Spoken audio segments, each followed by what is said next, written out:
With MailChimp, you get a whole lot more than a URL. You get an all-in-one marketing platform to help drive sales. That means you can connect your data to make more informed, smarter decisions, and you get powerful automation tools like our Customer Journey Builder to ensure you never miss an opportunity to turn shoppers into loyal customers.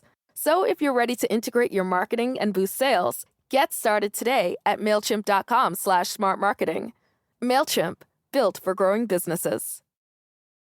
With MailChimp, you get a whole lot more than a URL. You get an all-in-one marketing platform to help drive sales. That means you can connect your data to make more informed, smarter decisions, and you get powerful automation tools like our Customer Journey Builder to ensure you never miss an opportunity to turn shoppers into loyal customers. So if you're ready to integrate your marketing and boost sales, get started today at MailChimp.com/smartmarketing. MailChimp, built for growing businesses.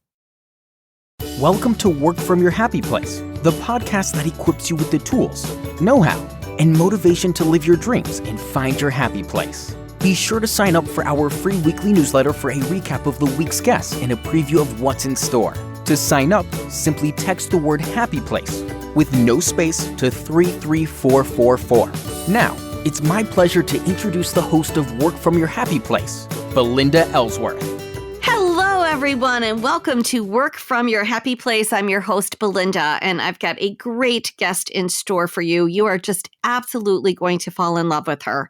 I have Becca Carnahan with me, and Becca is a mom of two, writer, and career coach from Massachusetts. She is the founder of Becca Carnahan Career and Coaching and Communications, where she specializes in helping women find more joy and fulfillment in their work.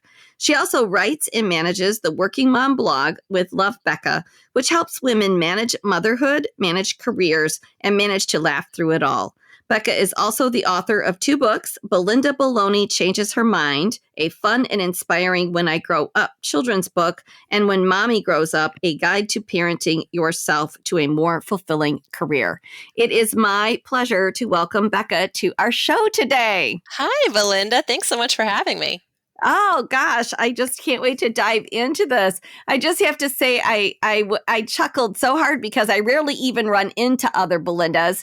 And then when I saw the title of your book, it just it made me laugh. So that is just an interesting title choice. Yeah, I had never really come across many Belindas before either until after I wrote Belinda Baloney and then started meeting Belindas directly after that.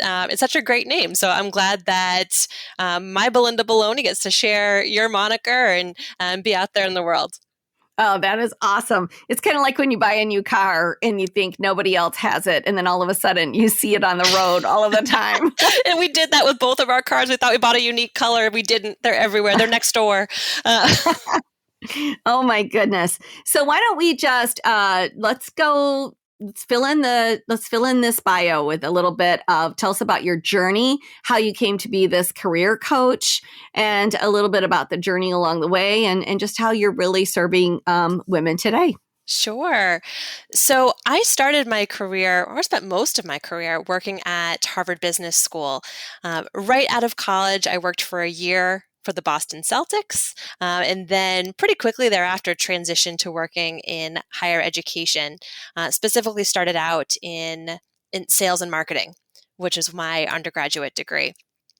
However, after being at Harvard for a little bit of time, I just fell in love with higher education and the connection between education and the world of work, and how higher education can help prepare students to think about all the possible things that they could be when they grow up.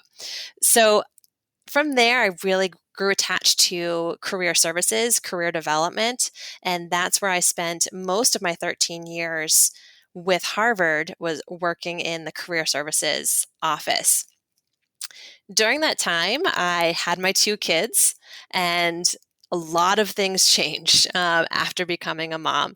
So I have two children, Jack, who's 6, Nora, who is 5. And when I had my kids, it was really this big inflection point for me that I loved my work.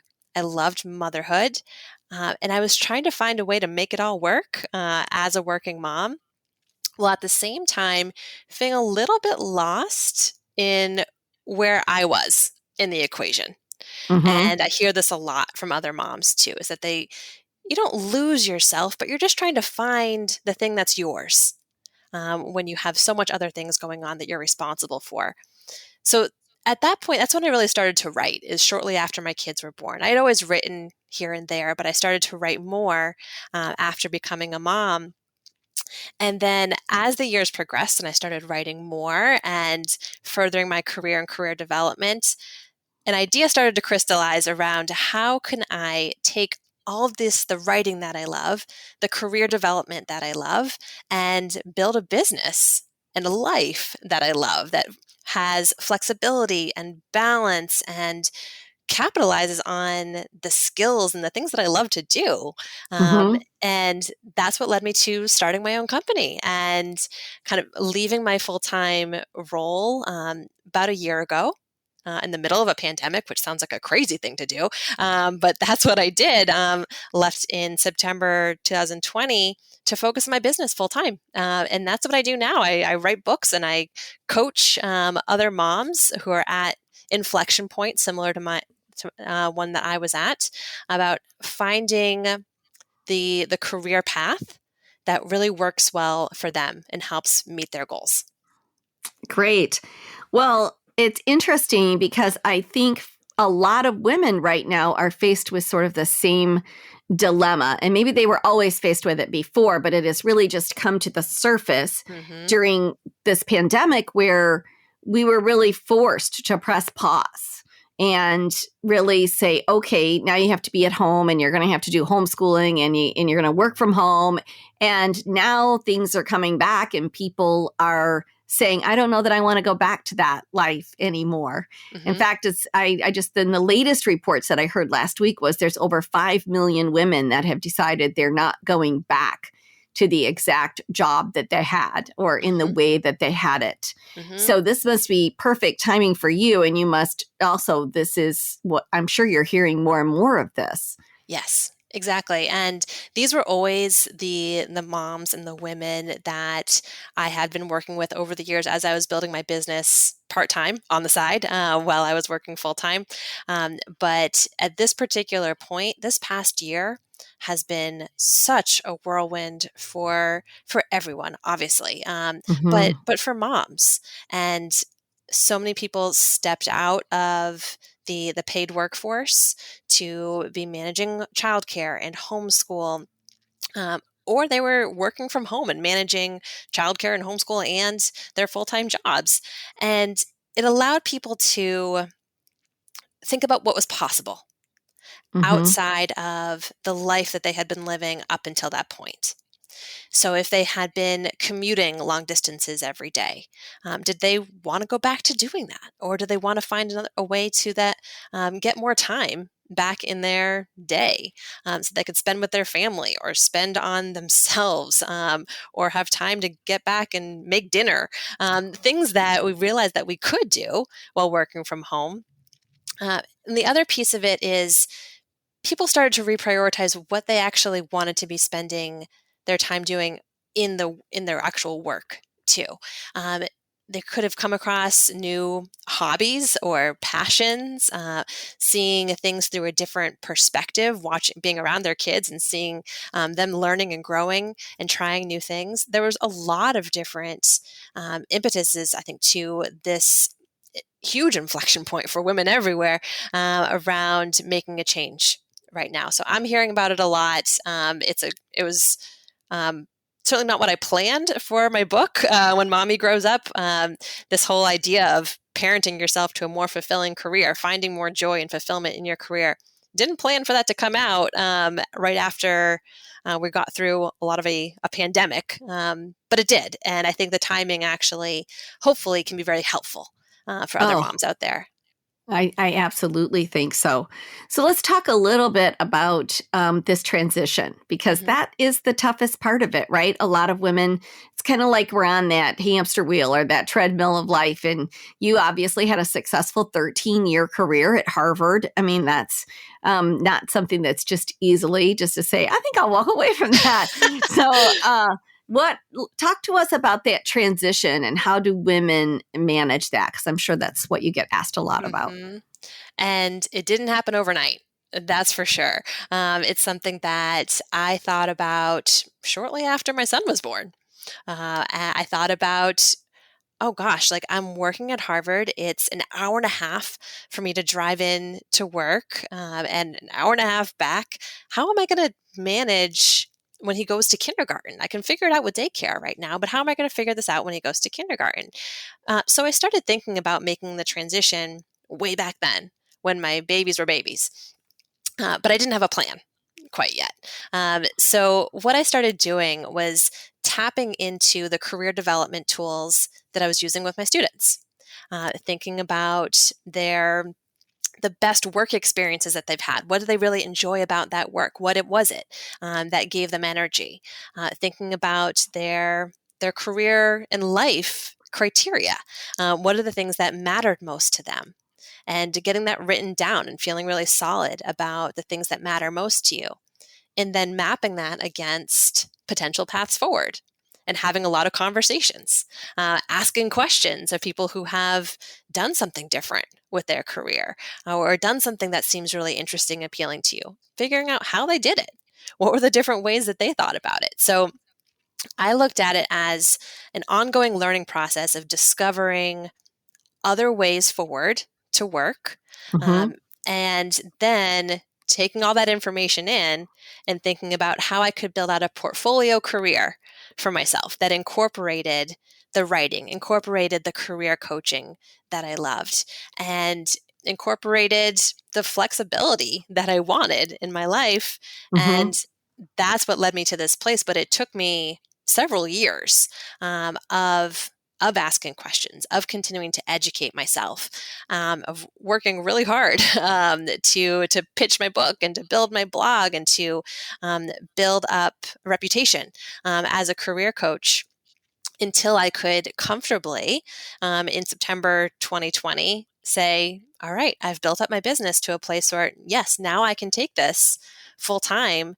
And I'm still very fortunate to have a close connection back with Harvard Business School. And I still do coaching with Harvard Business School. I still do some writing for Harvard Business School as well. It's because I built up strong relationships there, in Mm-hmm. addition to the relationships that I was building outside of Harvard, as I hoped to build my own business.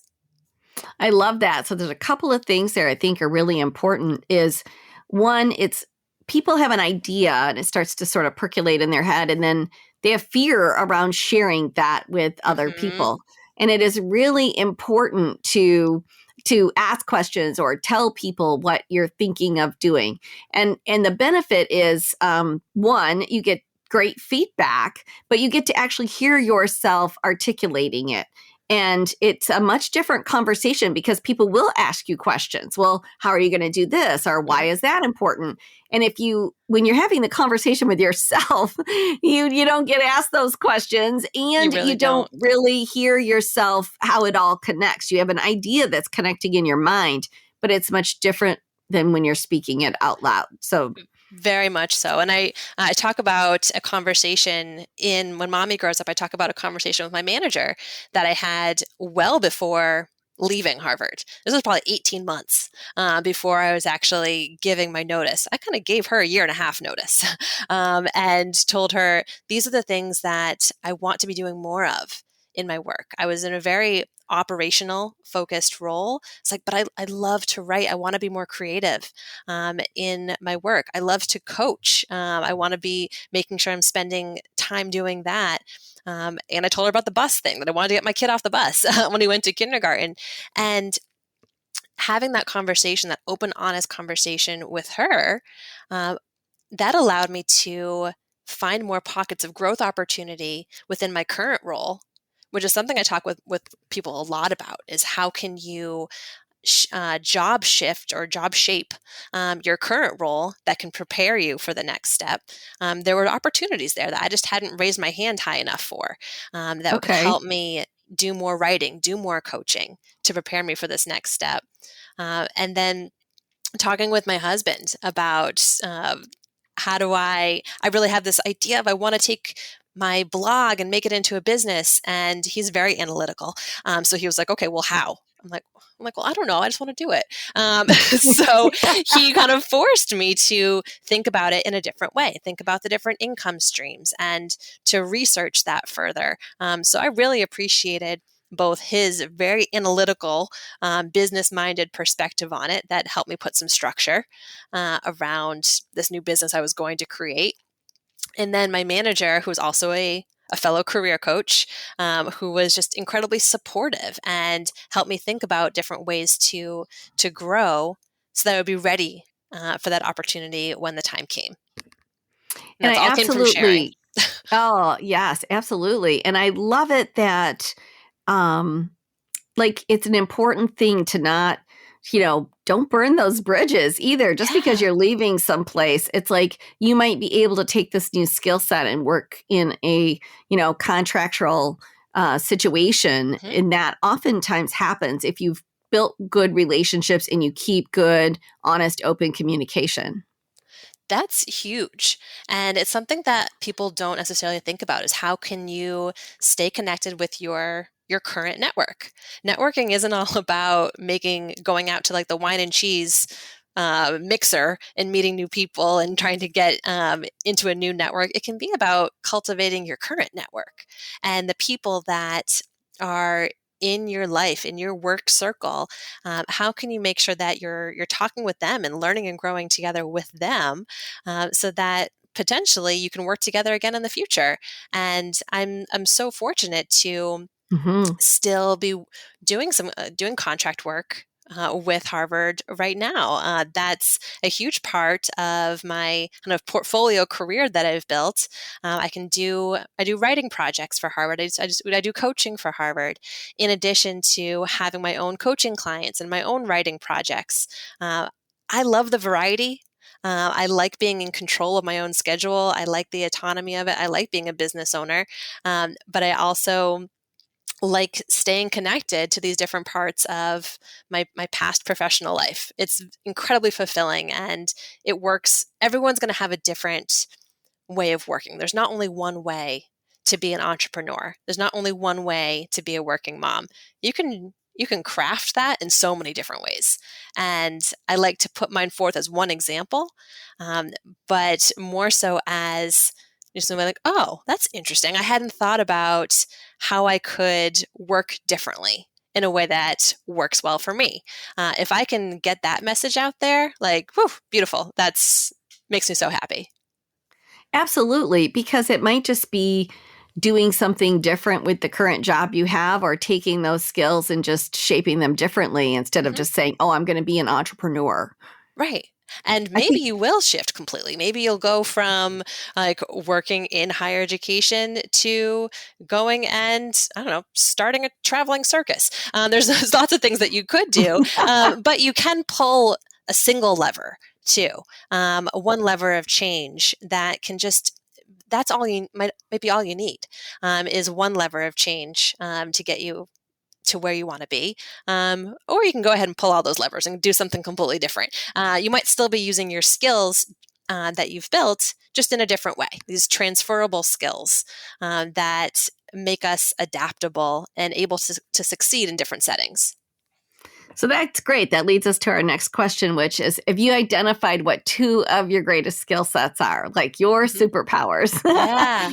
I would say my two biggest superpowers are listening skills. And that comes from a few things. It comes from being a daughter of a very successful salesman. He was successful in sales because he was a great listener and he was just asking good questions of people so that he could understand what their problem was before trying to help them solve it.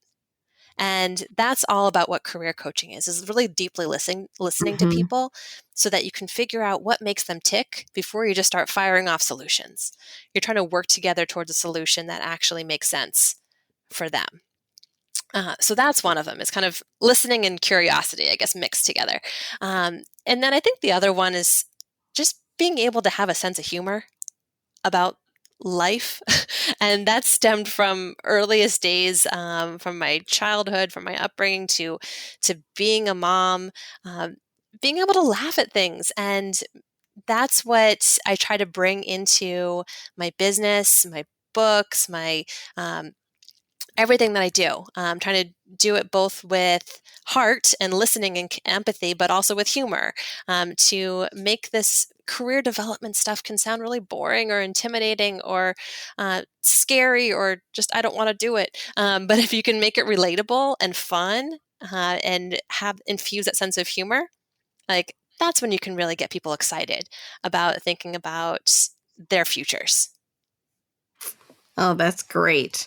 Let's talk about outstanding accomplishment. So these are just kind of couple quick ones. Uh-huh. So does one stand out for you? That's something you're really proud of?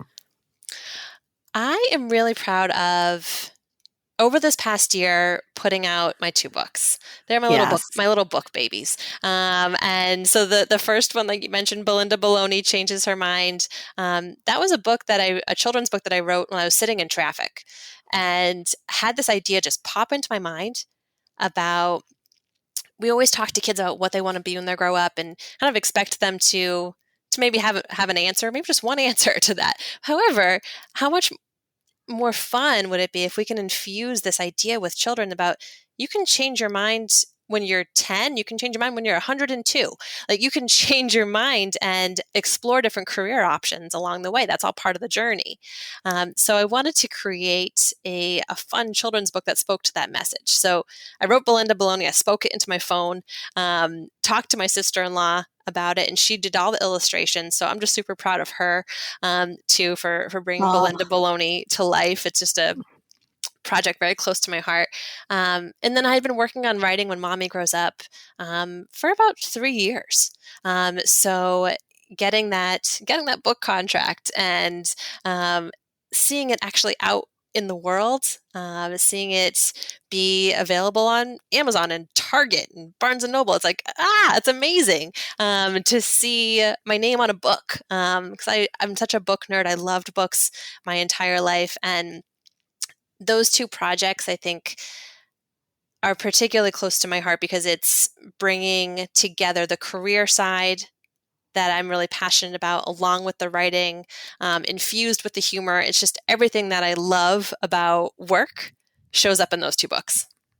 Oh, that is so great. And you know what? Writing a book it's a hard thing to do. It's not an easy thing. And it does feel like birthing a child when it's finally done, because the whole process does take about 9 months once you finally get that contract. Oh, And then it is just seeing your name on a book. My daughter was so funny when my book came out. She was probably, I'm going to say 11 maybe, but she would go into the bookstore and ask for the book, and then the person would go and they'd find it for her. And then she would just say, "That's my mom." And then I finally said, "Honey, quit wasting these people's time." But how sweet. She would do it over and over. We'd go to another bookstore and she would ask them to please help her find it. And then she would say, "That's my mom." That is the cutest thing. I love it. And isn't it so awesome, like, when you, as a parent, to be able to share those dreams with your kids and to say, like, this was mom's dream, a thing that she wanted to do. And I think back on my parents and how much they instilled in me about going after the things that you want to go after, and hard work, and setting goals for yourself. And I want to have that for my kids too. I want them to see that.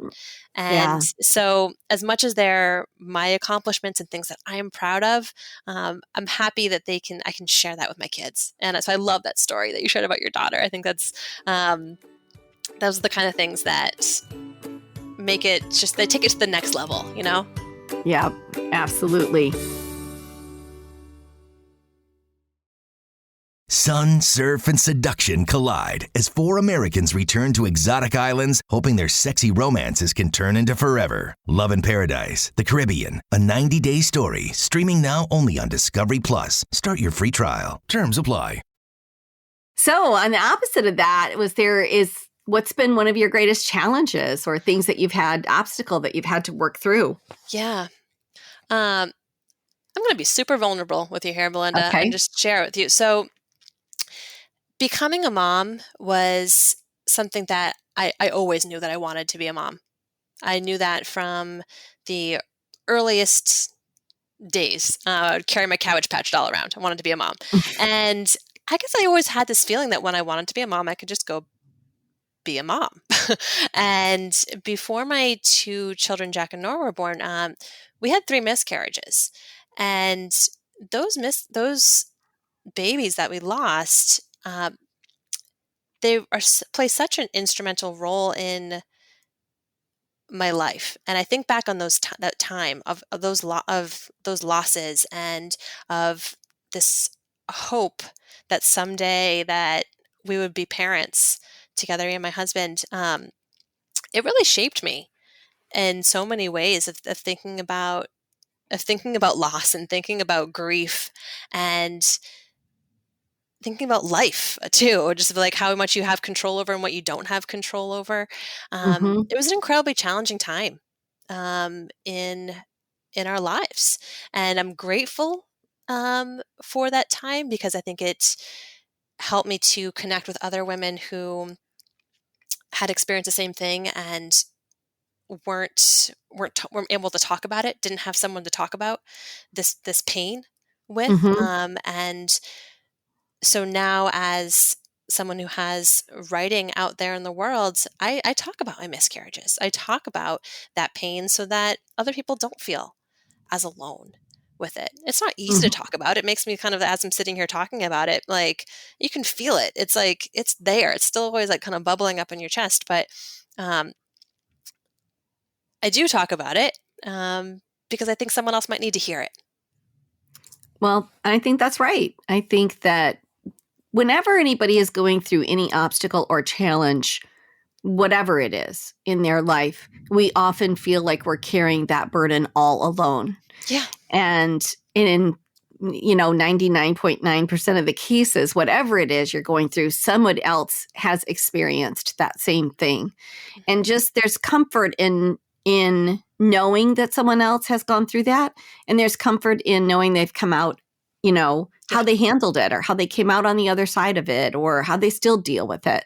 And I think that that's important, because when we live in that space of, oh my gosh, I'm going through this and no one else has, or, I'm alone, like it's really, I'm alone in this. That's when things are really tough for people. I think the more that we can share, the more that we can talk, the more that we can let people know about our experiences, the failures, the struggles, the obstacles, then other people, especially women, because we carry so much with us. And it just gives us hope, I think. I think that's what it does for people. So I appreciate you sharing. Yeah, it was a lifeline for me, hearing from other women. When I did share, like, with a small group of people what we were going through. And I remember a director at my office sitting down with me and being like, yeah, I did too. We had lost 3 babies, and like, let's talk about it. Let's talk about like what was. And then she went on, and her 3 daughters that she has now. And I remember just listening to her story and feeling like, okay, maybe this is going to be okay, and someone else gets this. And I think I carry a lot of that, and I'm really just formulating this in my mind as we're talking right now. I think I carry a lot of that into the work that I do, working in career development with moms right now too, is like making sure that they know that if they're feeling this pull to do something different, or they're feeling lost in some way, or that they're at this inflection point and they don't know what to do, that they aren't alone. A lot of people feel this sense of career confusion at some point. It doesn't mean that you made a bad choice at some point. It doesn't mean that you are clueless and don't know what to do. It just means that people come across these inflection points, and you're not alone. A lot of people will get through this, and sharing the stories, which I do a lot of on my blog, is like sharing the stories of how people end up finding their own career sweet spot, can be inspiring. So I think there is a connection, I guess, there between being open about what we went through and with miscarriage, and being open about your career hopes and dreams, which I didn't put together until right now. So thank you. You're bringing this out of me. All right. I love that. But it is so true because people they feel guilt around, I hear this all the time. Well, I went to school for this, or I did this, or I've been working here for 13 years. People depend on me. Mhm. Like that's another guilt that people carry. If I Yeah. leave, the whole organization is going to fall apart or whatever the case may be. And then there's guilt for, am I going to be able to provide for my family? How much time is it going to take if I try to start something new? Yep. Because you have to kind of work both at the same time. I mean, you kind of showed that. And Yes. that's what I always tell people. You're going to have to work kind of hard for a little bit to get that transition. But there's a lot of guilt around that. And if they can hear stories of how other people successfully did that, that's how I try to do this on the show. Like, tell me about your journey. Because the one thing that's frustrating for me, and I know it's frustrating for listeners because I've interviewed people or surveyed people, and people are like, oh yeah, I was broke in this. And then, and now I'm making 7 figures. And it's like, that makes people that are sitting out there trying to figure it all out say, I am a loser because I didn't do it that fast, or I didn't do it like that. And it's like, no, there's a journey in here. Like you are not an overnight, sensation. And that's the story that people are telling so often today. Mm-hmm. And that's why I really did this show the way that I did. I want people to find their passion, but at the same time, tell me the journey, because it wasn't, I woke up one day and decided I was going to do this. And then poof, I went and did it. And it was all roses.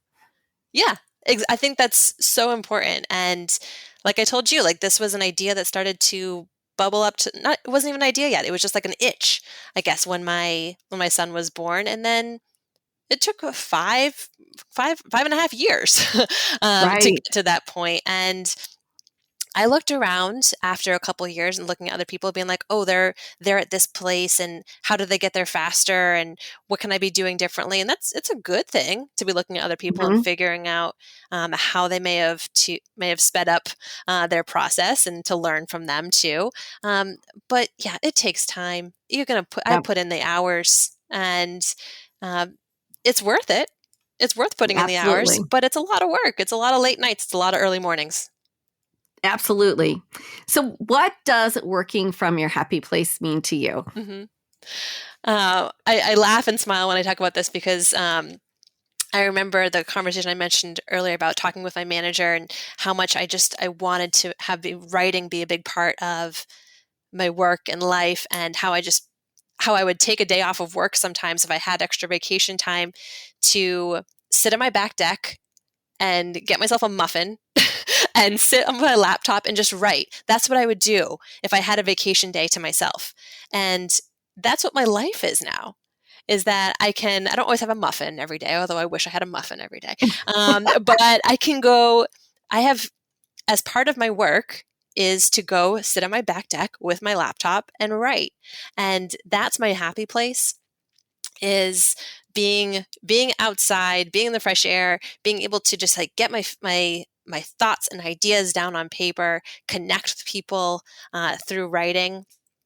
That is such an important part of my happy place. But at the same time, so that's piece of it. And then the other piece of it is talking and connecting with people through career coaching. And when I get that email from someone, or I get the phone call from someone saying like, Becca, I got the job.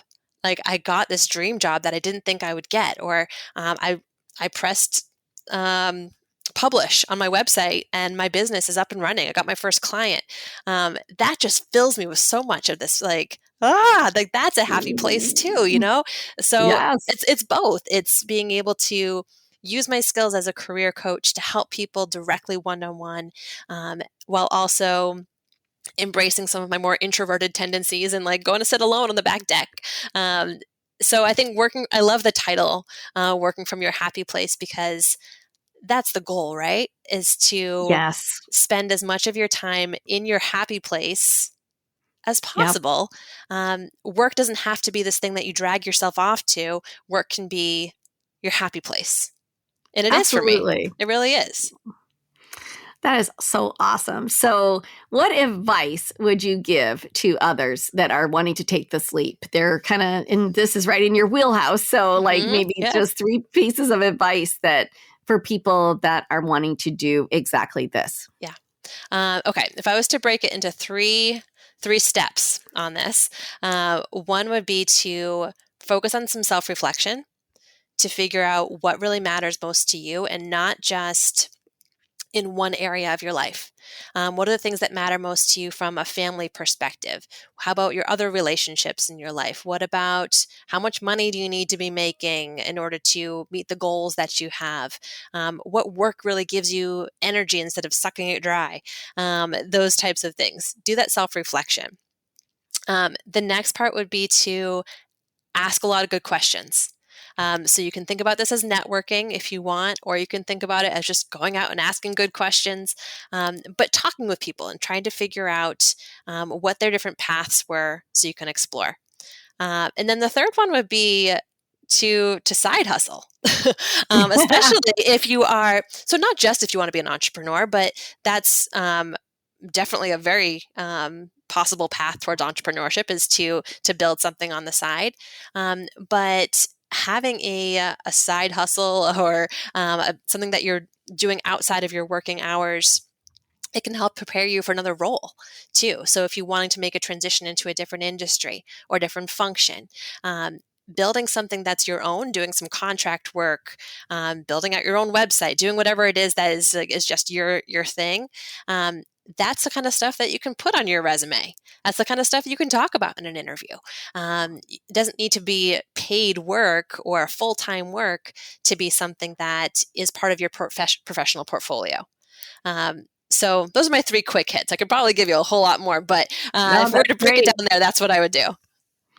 That is fantastic. So this has been delightful. I've enjoyed our interview so much. And so are there any new and exciting things that you're working on that you'd love our listeners to know about? And then please let them know where they can find you. Yes. So I've talked about my books ad nauseum, so I'll stop talking about my book babies. But if they do want to find my books, I guess Belinda Baloney Changes Her Mind and When Mommy Grows Up, they are both out and at bookstores and online. And then for anyone who's kind of thinking about this big question around what's next in their career, over this the past few months, kind of put together an online workshop around that question. So I do one-to-one coaching, but I know that doesn't work for everyone. Not everyone can invest the time or the resources into one-to-one coaching. So I wanted to find something that was more on-demand style for all those busy moms out there, so they can tap into the same tools and same questions and prompts and activities that I do with my one-to-one clients through the What's Next Career Workshop. So that's all available, the books, the course, the coaching, it's all on my website, which is beccacarnahan.com. Super simple.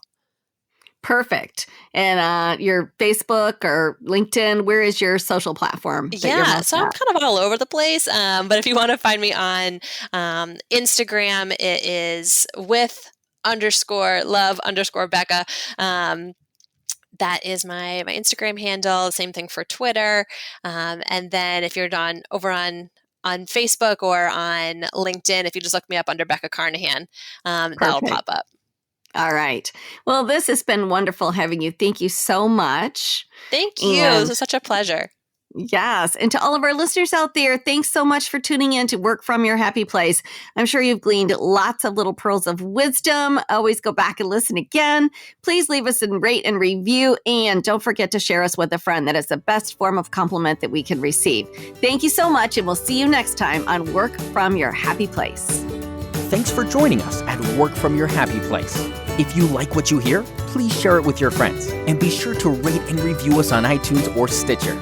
For a free gift on finding your own happy place, please visit workfromyourhappyplace.com and click on the free audio button. Thanks again for listening. With MailChimp, you get a whole lot more than a URL. You get an all-in-one marketing platform to help drive sales. That means you can connect your data to make more informed, smarter decisions, and you get powerful automation tools like our Customer Journey Builder to ensure you never miss an opportunity to turn shoppers into loyal customers. So if you're ready to integrate your marketing and boost sales, get started today at MailChimp.com/smartmarketing. MailChimp, built for growing businesses. With MailChimp, you get a whole lot more than a URL. You get an all-in-one marketing platform to help drive sales. That means you can connect your data to make more informed, smarter decisions, and you get powerful automation tools like our Customer Journey Builder to ensure you never miss an opportunity to turn shoppers into loyal customers. So if you're ready to integrate your marketing and boost sales, get started today at MailChimp.com/smartmarketing. MailChimp, built for growing businesses.